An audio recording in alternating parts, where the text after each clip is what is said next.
Umabot sa mahigit 3,000 bags ng smuggled na sibuyas na nagkakahalaga ng 1.7 million pesos ang nasabat ng mga otoridad sa San Fernando, Pampanga. May balitang pambansa si Noel Talakay ng PTV.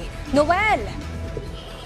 Princess, nandito ko ngayon sa San Fernando, Pampanga dahil kining umaga ininspeksyon ng Department of Agriculture o DA ang dalawang truck ng smuggled onion. Personal na ininspeksyon ni Agriculture Secretary Francisco P. Chu Laurel Jr. ang dalawang trailer truck na laman ang mahigit 3,000 bags ng sibuyas o puting sibuyas na nagkakahalaga ng 1.7 million pesos. Ayon kay Secretary Laurel, smuggled ang mga nasabing puting sibuyas galing China at naipasok sa Subic Port.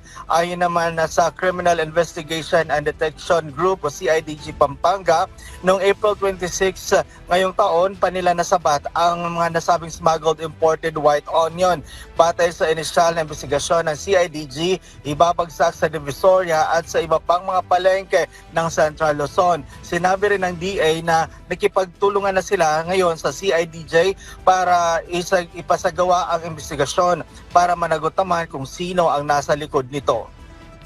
Ang masama dito ay positive siya for microbiologicals, may salmonella. So delikado to. So, ibig sabihin nito ay may siraulong nag-import ito na malamang murang-mura din rito dahil mukhang reject na to sa bansang pinanggalingan, no? Yung naka-declared po sa document niya ay chicken karagi chips. So, frozen meat yung nakalagay doon. Pero yung karga nung truck nila is sibuyas po. Princess, ayon naman sa DA, maglalabas sila ng warning na mag-ingat sa mga imported white onion dahil maaari ito ay kontaminado ng salmonella, lalo na sa Metro Manila at Central Luzon. Kaya naman pakiusap ng DA sa publiko na suriin muna ang mga sibuyas na lalo na yung mga puting sibuyas na malalaki bago nila bilhin. Princess? Maraming salamat, Noel Talakay ng PTV.